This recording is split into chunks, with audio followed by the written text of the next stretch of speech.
पल्लवी अटल, आपण बघताय मो मराठी न्यूज चॅनल। आपण जसं की बघत आहात, मी आता उपस्थित आहे ओम कयाधू अमृतधारा महादेव मंदिर इथे।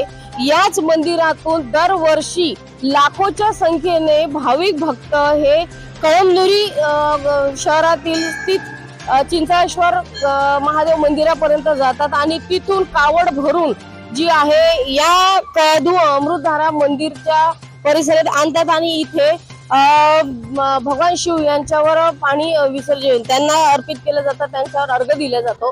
त्याचप्रमाणे या कार्यक्रमात भक्त सच्चा शिवभक्त म्हणून आमदार संतोष बांगर हे दरवर्षीप्रमाणे मोठ्या प्रमाणात आयोजन करतात। गेल्या वर्षी सुद्धा माननीय मुख्यमंत्री एकनाथजी शिंदे इथे उपस्थित झाले होते या कावड यात्रेनिमित्त। कालीचरण महाराज जिथे उपस्थित झाले होते, त्याचप्रमाणे ही या वर्षी सुद्धा ते मुख्यमंत्री इथे उपस्थित होणार आहेत। संध्याकाळी 4 वाजता त्यांची इथे उपस्थिती होणार आहे मुख्यमंत्री साहेबांची। वर्षी कावड यात्रा काढता, या वर्षी पण सुद्धा कावड यात्रा आहे। गेल्या वर्षी मुख्यमंत्री आले होते, त्यावेळेला सुद्धा आपले खूप प्रसिद्ध झाले। यावेळेला विधानसभा सुद्धा आहे, तर यावेळेला काय मागणं, काय साखर घालणार आहे आपण महादेवाला? दरवर्षी प्रमाणे याही वर्षी श्रावण मास निमित्ताने दुसऱ्या सोमवारी ही कावड यात्रा निघत असते। या कावड यात्रेला या महाराष्ट्राचे मुख्यमंत्री आदरणीय एकनाथभाई शिंदे हे उपस्थित राहणार आहेत।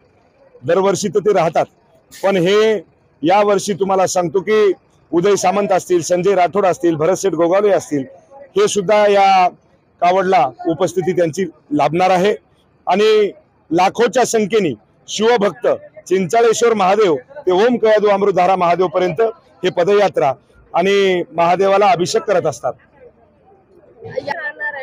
विधानसभा अवघ्या महिन्याभरावरच महिना-2 महिन्यावर थांबलेली आहे, तर आपल्याला यावेळेस महादेवाचा कौल आहे। श्री भोळ्या शंकराला आम्ही एवढंच साकडं घालू की येणाऱ्या 2024ला जी विधानसभेची निवडणूक होऊ घातलेली आहे, त्याच्यामध्ये या महाराष्ट्राचे मुख्यमंत्री आदरणीय एकनाथभाई शिंदे यांना पुन्हा एकदा या महाराष्ट्राच्या राज्यगादीवरती विराजमान व्हावं, हेच महादेवाच्या चरणी आम्ही साकडं घालणार आहोत।